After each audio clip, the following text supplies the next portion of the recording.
ওকে, তো কেমন আছো তোমরা? এটা হচ্ছে ইন্ডিয়ান কন্ট্রাক্ট অ্যাক্ট 1872 এর second class, excuse me, second class. তো লাস্ট ক্লাস আমরা কি করেছিলাম একটুখানি রিভাইজ করে নিই।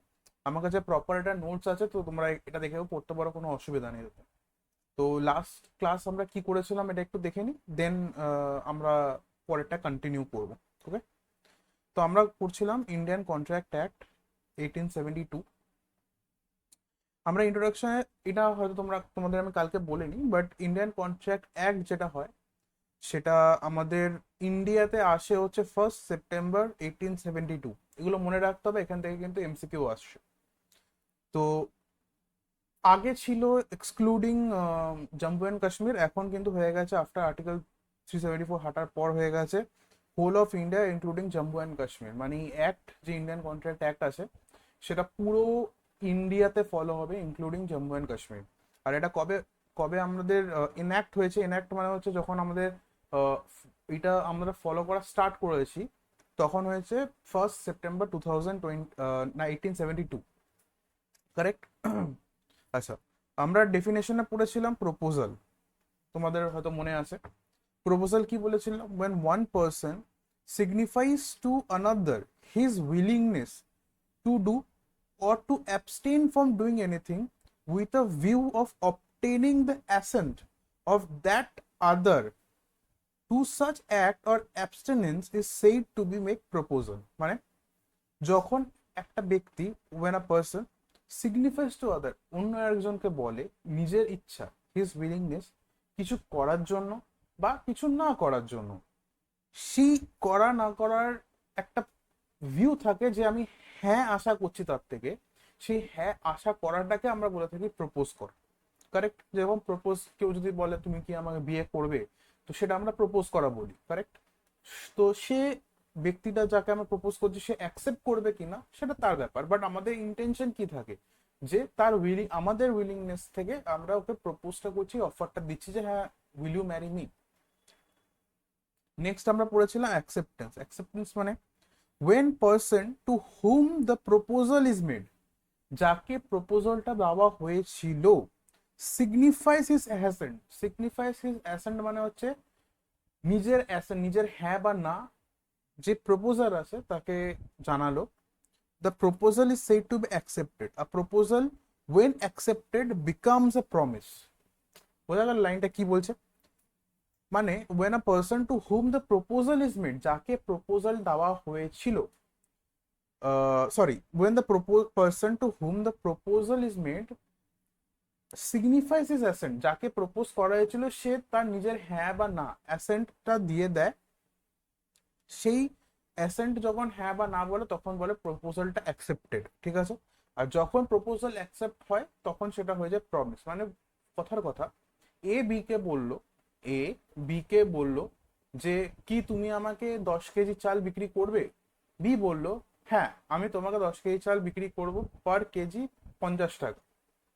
কারেক্ট? তো এইটা কি হলো? অফার দেওয়া, অফারটাকে অ্যাকসেপ্ট করা। তো এটা প্রপোজাল ক্রিয়েট হয়ে গেল বা প্রমিস ক্রিয়েট হয়ে গেলো, হ্যাঁ আমি বিক্রি করব। যে প্রপোজালটা তো দিচ্ছে, person making the proposal is promisor, মানে এ বি কে প্রমিস করছে, promisor. The person accepting the proposal is called promisee. তো যে অ্যাকসেপ্ট করছে প্রপোজটাকে তাকে আমরা বলে থাকি প্রমিসি। মানে এ যখন বি কে বলছে তুমি কি আমাকে 10 কেজি চাল বিক্রি করবে, তো ও হচ্ছে প্রমিসার। যে বি, সে হচ্ছে প্রমিসি, সে বলছে হ্যাঁ আমি অ্যাকসেপ্ট করছি। বোঝা গেল? নেক্সট আমরা পড়েছিলাম agreement. Every promise or set of promises forming the consideration for each other is an agreement। খুব খুব যেটা আমি আগের দিন বলেছিলাম যে agreement is equal to offer plus acceptance. মানে একটা প্রপার এগ্রিমেন্ট হওয়ার জন্য যে অফারটা আছে সেটারও থাকা দরকার, তার সাথে সাথে এগ্রিমেন্ট, অফারটাকে অ্যাকসেপ্ট করাও দরকার। যদি অফারটা অ্যাকসেপ্ট না করা হয় সেটা কিন্তু এগ্রিমেন্ট বলা যায় না। আচ্ছা, নেক্সট আমরা পড়েছিলাম void agreement. What is void agreement? Void agreement মানে আমি তোমাদের বলেছিলাম ভয়েড অ্যাব ইন ইস্যু, যেটা স্টার্টিং থেকেই নাল অ্যান্ড ভয়েড, ওটাকে আমরা ল হিসেবে মানি না। And agreement not enforceable by law is said to be void. Void মানে হচ্ছে, দেখো তোমাদের দুটো জিনিস বুঝতে হবে, একটা পড়া আসছে ভয়েডেবল, একটা হচ্ছে ভয়েড। একটা হচ্ছে ভয়েড আর একটা হচ্ছে ভয়েডেবল। দুটোর মধ্যে কিন্তু ডিফারেন্স আছে। কি ডিফারেন্স আছে আমি বলছি। ভয়েড মানে হচ্ছে যেটা লই বলছে যে না আমরা এটা মানছি না, কারেক্ট। ভয়েডেবল মানে হচ্ছে যখন কন্ট্রাক্টটা হচ্ছে বা এগ্রিমেন্টটা হচ্ছে তখন ইট ইজ লিগাল, বাট ফিউচারে এমন কোনো ইনসিডেন্ট হয়েছে যেই কারণে ওই একটা ভয়েড হয়ে গেল। It may or may not be মানে ইলিগাল পারপাসের জন্য, হয়তো যে কোনো একটা কোনো পারপাস হয়েছে, যে কোনো একটা রিজন হয়েছে বা একটা ইভেন্ট হয়েছে যেই কারণে কন্ট্রাক্ট বা এগ্রিমেন্টটা সাকসেসফুল হলো না, সেই সময় আমরা বলে থাকি ওটা ভয়েডেবল, মনে থাকবে। তো দু রকম আছে, তোমরা কিন্তু মাথায় রাখবে what is void and what is voidable. Void মানে হচ্ছে যেটা স্টার্টিং থেকেই ইললিগাল।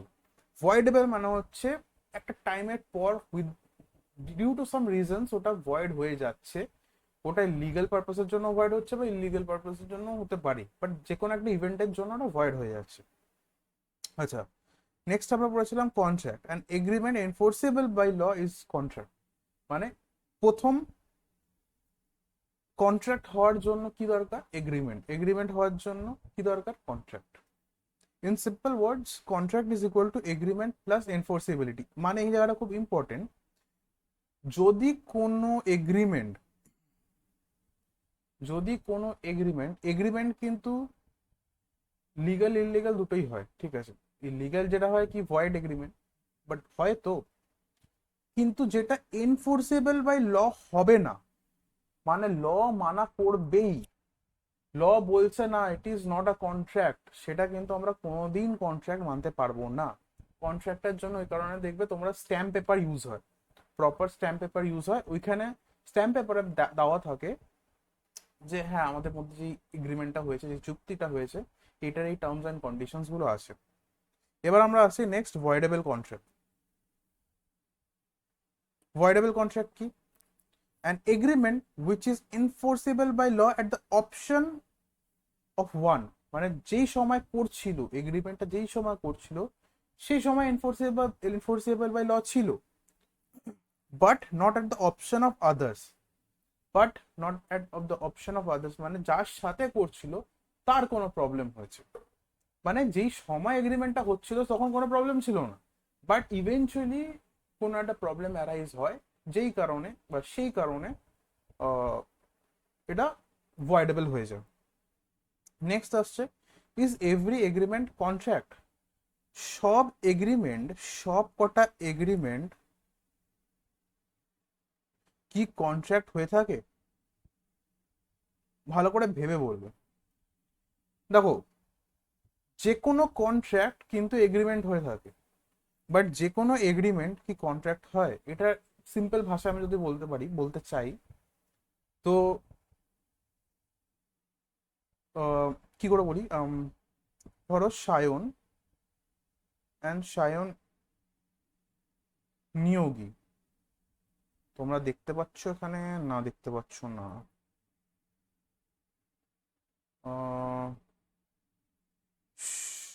One second.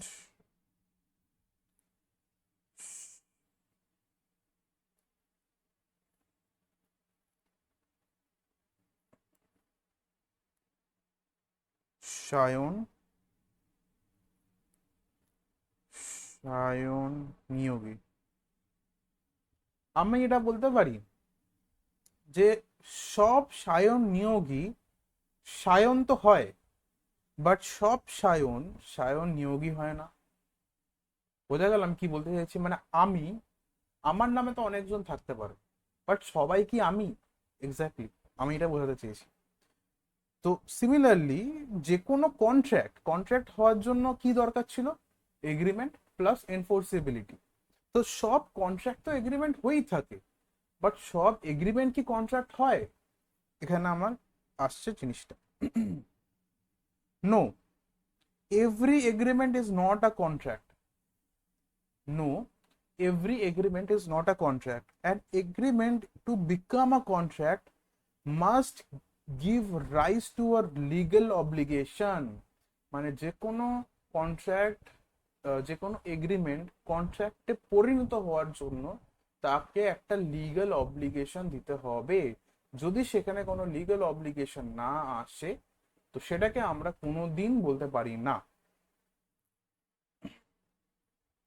আচ্ছা, কালকে আমরা বলেছিলাম যে an agreement can be social obligation, এটা হচ্ছে লিগ্যাল অব্লিগেশন। ঠিক আছে, সোশ্যাল অব্লিগেশন আমি কি বলেছিলাম, agreement giving rights to social obligation is not a contract. মানে এই যে agreement between to person to go to together two cinema or for a work or for dinner is an agreement of social nature. মানে husband wife, boyfriend girlfriend, বন্ধুদের মধ্যে কোনো agreement যদি হয়ে থাকে, বাট সেইগুলো যদি লিগাল বা আমরা যদি কন্ট্রাক্ট হিসেবে কাউন্ট করতে থাকতাম তাহলে আজকে সবাই জেলে থাকতো।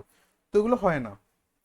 Domestic agreement between husband and wife is also not a contract. হ্যাঁ, ডিভোর্সের সময় সেটা কিন্তু আলাদা জিনিস হয়, বাট যতক্ষণ না তারা ডিভোর্স হচ্ছে ততক্ষণ ডোমেস্টিক এগ্রিমেন্ট ওটা আমাদের কন্ট্রাক্ট হিসেবে মানা হয় না।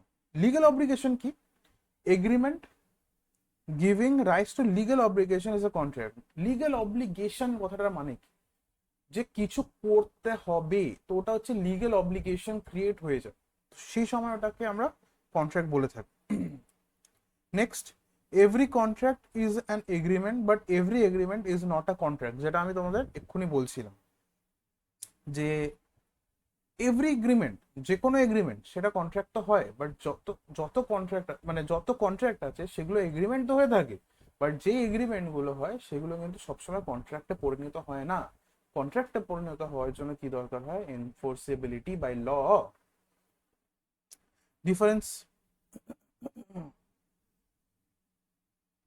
মিনিং হ্যাঁ, meaning when a proposal is accepted by the person to whom it is made the offer।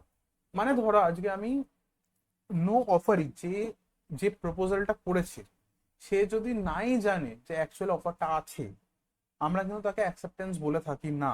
এটা কি আমি এটা ডিটেলস তোমাদের বোঝাবো। অফার, অফার ক্যানট কন্টেন্ট আ নেগেটিভ কন্ডিশন। এটার কথাটা মানে কি, the non-compliance of any terms or offer cannot lead automatic acceptance। তোর চুপ থাকাতে আমি হ্যাঁ বলে হ্যাঁ বুঝে নেব।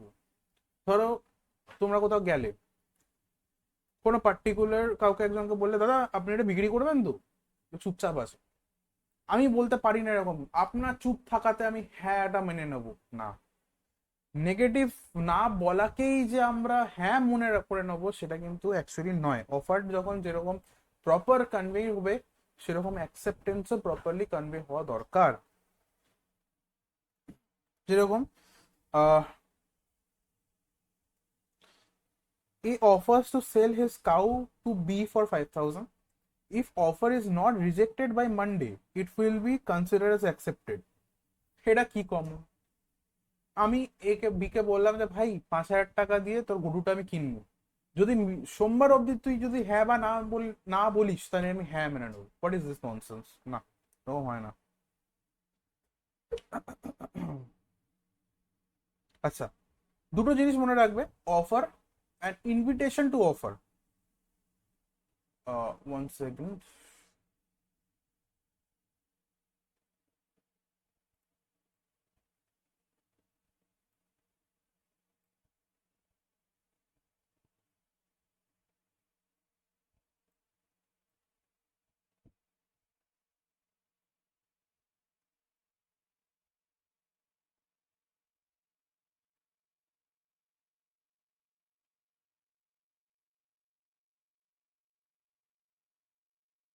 one second guys, 1 second।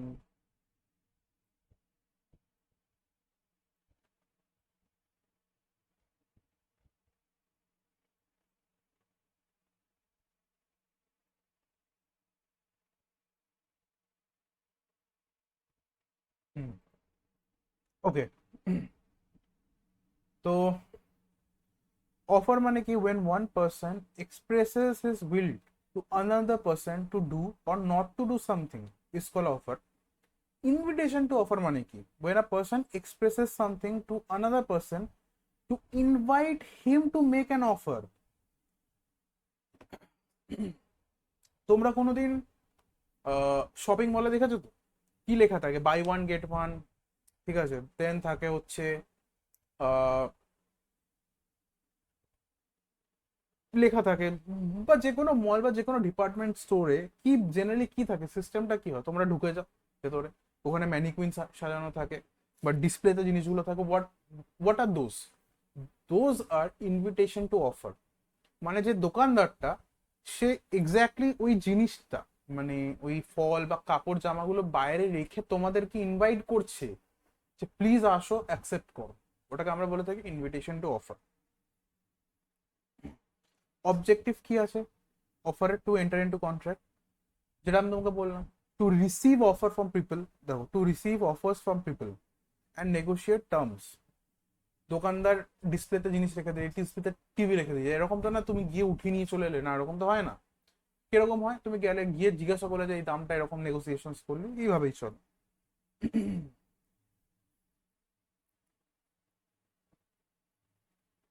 হুম, দেন আমরা পড়েছি হচ্ছে অ্যাকসেপ্টেন্স। অ্যাকসেপ্টেন্স মানে কি, খুব সিম্পল, আমরা তোমাদের বলেছিলাম যে হ্যাঁ কি না তোমাদের বলেছে। সেম এক, যেরকম ভ্যালিড কন্ট্রাক্টে ভ্যালিড অফারে ছিল, সেম জিনিস অ্যাকসেপ্টেন্সে আছে। কি কি আছে একবার দেখে নি। Acceptance must B absolute and unqualified. Absolute মানে হচ্ছে আমি একদম ওই যেই অফারটা তুমি করেছো সেটাতে আমি হ্যাঁ বলছি, এরকম না যে তুমি আমাকে 10 কেজি চাল বললে আমি হ্যাঁ করলাম 5 কেজি, এরকম করলে হবে না। Qualified acceptance would amount to rejection too. Qualified মানে কি, মানে কিছু পোর্শন অ্যাকসেপ্ট করলাম, কিছুটুকু পোর্শন অ্যাকসেপ্ট করলাম, কিছুটুকু না, ওইটাতে হবে না। পুরোপুরি অ্যাকসেপ্ট করো যে অফারটা করা আছে, না পুরোপুরি রিজেক্ট করো জিনিসটাকে। যে অ্যাকসেপ্টেন্সটা করছো সেটা হ্যাঁ বা না প্রপারলি কমিউনিকেট করে জানাও। Acceptance must be in prescribe or reasonable mode, মানে আইদার যেই অফারটা ধরো রিটার্ন এসছে, তুমি রিটার্ন বা ভার্বালি অ্যাকসেপ্টেন্স দিয়ে দাও, যদি ওটা ওরাল থাকে তো ওরালি তুমি অ্যাকসেপ্টেন্স দিয়ে দাও, বাট অ্যাকসেপ্টেন্স তোমাকে প্রপার দিতে হবে অ্যান্ড উইদিন রিজনেবল টাইম দিতে হবে। মানে ফর এক্সাম্পল ধরো আজকে জিও মার্ট থেকে একটা অফার এলো যে ফর 3 ডেজ আমরা 50% অফ দিচ্ছি, তুমি অ্যাকসেপ্ট করলা 4th ডেতে, তোমাকে কি অফার দেবে? একদমই না। তোমাদের অফার ছিল আপ টু 3 ডেজ, তো তোমাদের অফারও দেওয়া হবে আপ টু 3 ডেজ অনলি।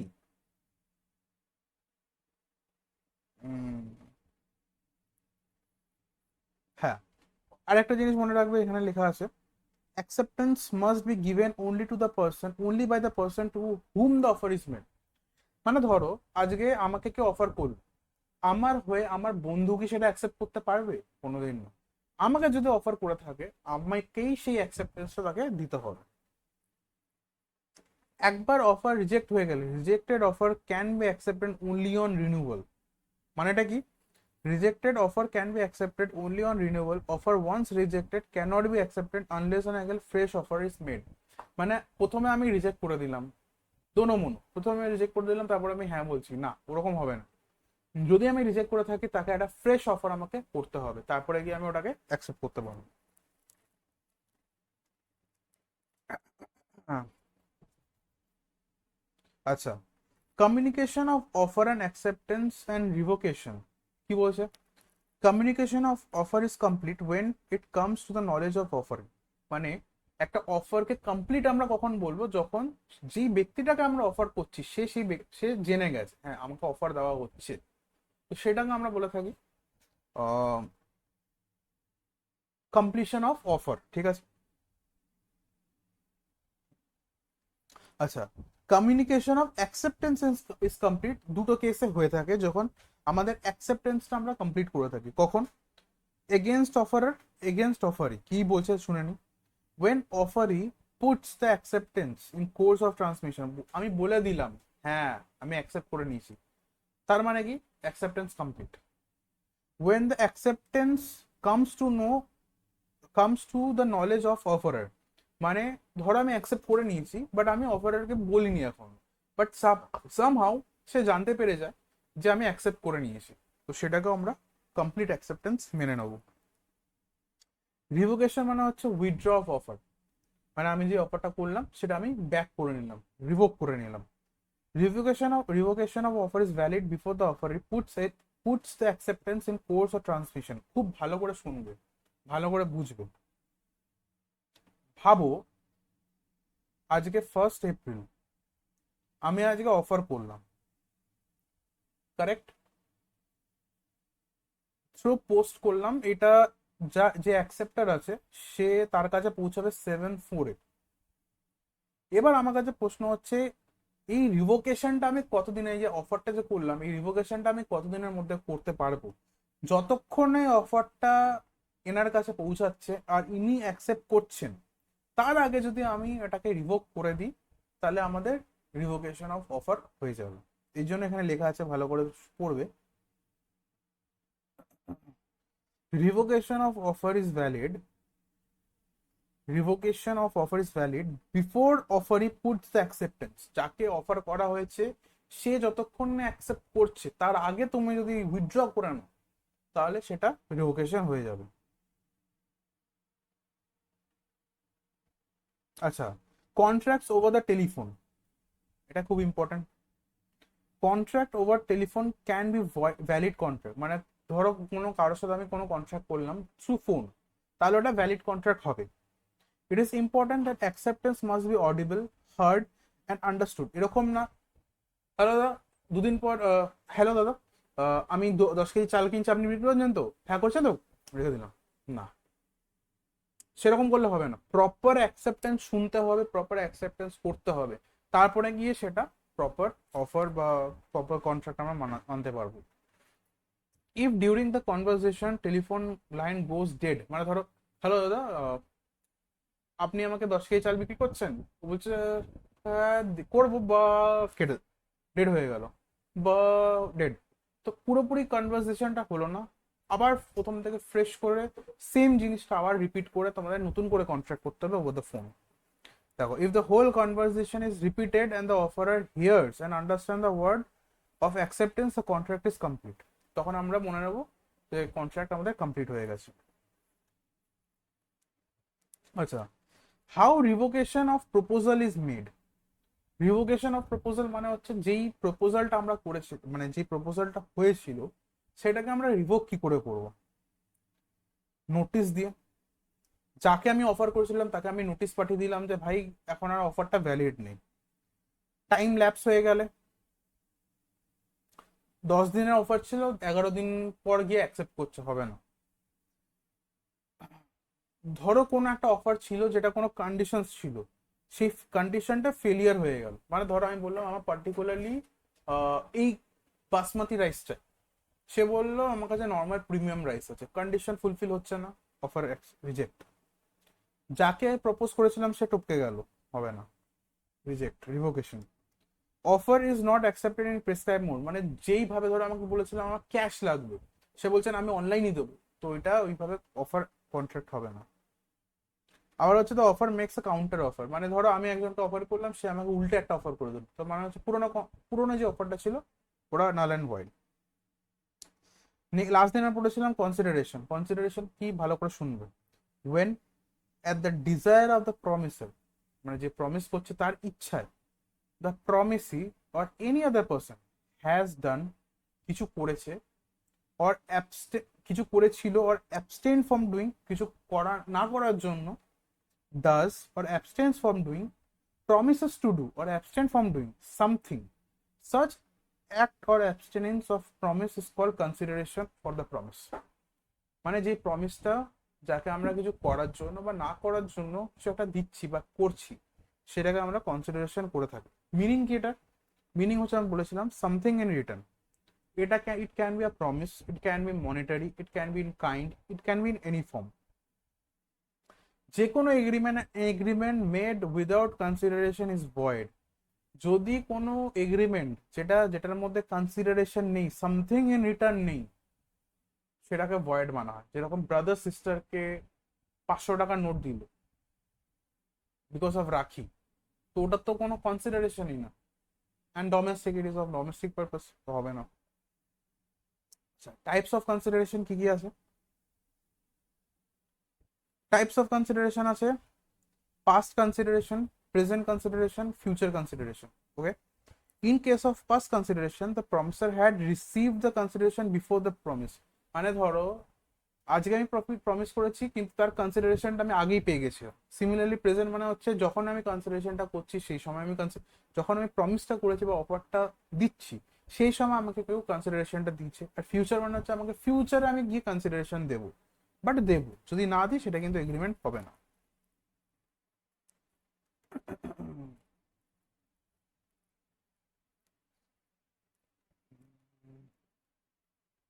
আচ্ছা, এটা খুব ইম্পর্টেন্ট, ভালো করে শুনবে। এসেনশিয়ালস অফ ভ্যালিড কনসিডারেশন, এটা কনসিডারেশন ভ্যালিড হওয়ার জন্য কি কি আমাদের দরকার হয়।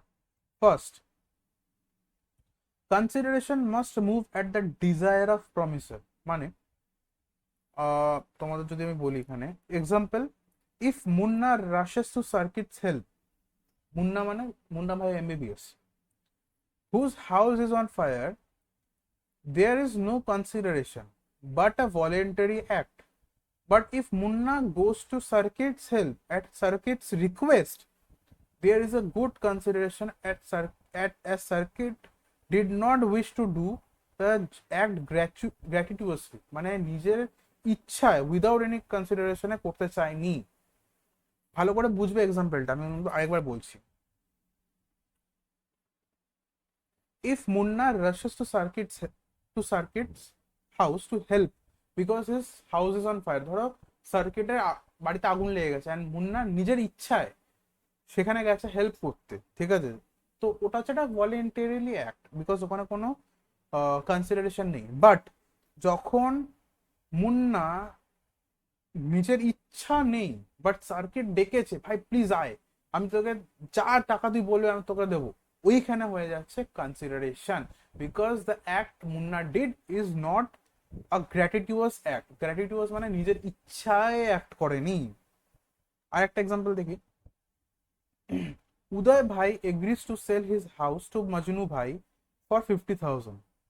Here consideration for Uday bhai for selling the horse to Majnu bhai is the consideration of 50,000 from Majnu bhai, and consideration for Majnu bhai is paying 50,000 to Uday bhai. কি বলছে এখানে আরেকবার পড়ি, তাহলে তোমরা হয়তো ভালো করে বুঝতে পারবে।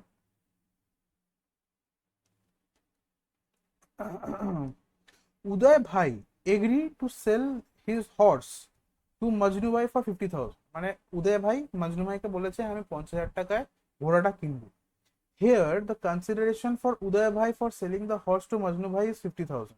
কনসিডারেশনটাকে এখানে নোট নোট রোকড়া 50,000।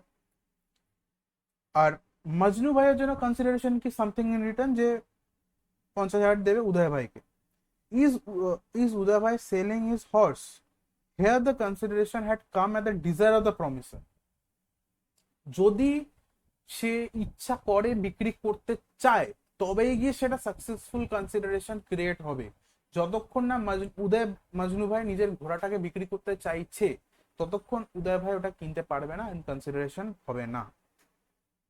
বোঝা গেল? আচ্ছা, একটা খুব ইম্পর্টেন্ট জিনিস আছে চিন্নায়া ভার্সেস রামায়া কেসে, কি আছে এটা আবার পড়ে নি। A lady by deed a lady by a deed of gift made over a certain property to his daughter, directing her to pay an annuity to donors brother. আচ্ছা, আমি এটা খুব শর্টকাটে বলছি, তোমরা এই জায়গাটা পড়ে নিতে পারো।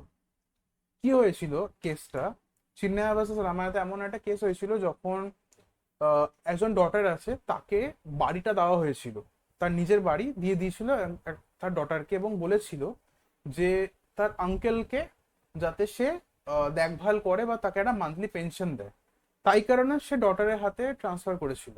বাট ইভেনচুয়ালি যার বাড়ি সে মরে যাওয়ার পর ডটার তাকে পেনশন মানে আঙ্কেলকে পেনশন দেওয়া বন্ধ করে দেয়।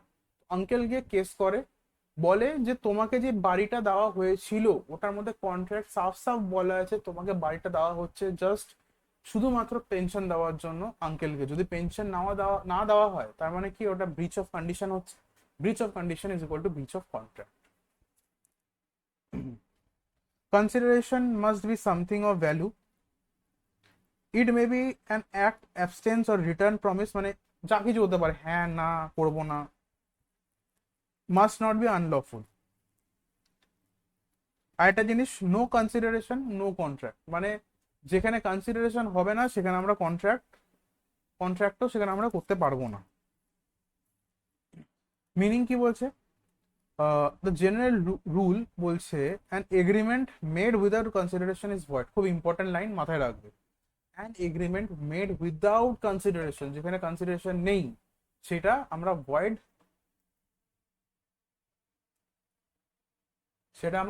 কনসিডার করে থাকি। If Salman promises to pay Aishwarya 1000 without any obligation from Aishwarya, then it will be void contract as there is no consideration from Aishwarya to Salman. মানে আজ সালমান প্রমিস করলে ঐশ্বরিয়াকে, ভাই আমি তোমাকে 1000 টাকা দেবো, 1000 টাকার বদলে আমি কি পাচ্ছি, বিয়ে করা না, ওটা কনসিডারেশন না। তো there, because there is no consideration, there will not be a contract. But কিছু কিছু এক্সেপশনস আছে, এই কনসিডারেশন না থাকলেও আমরা কন্ট্রাক্ট মানবো। কি কি এক্সেপশনস আছে, যদি কোনো অ্যাক্ট আমরা করে থাকি out of natural love and affection, মানে ভালোবেসে কিছু দিয়ে দিলাম। Promise to compensate for voluntary service, মানে ধরো আমি কোনো আগে একটা সার্ভিস করেছিলাম ভলেন্টারিলি, ঠিক আছে, নিজের ইচ্ছায় করেছিলাম, এবং সে আমাকে বলেছিল I promise to pay you, তো সেটাও একটা এক্সেপশন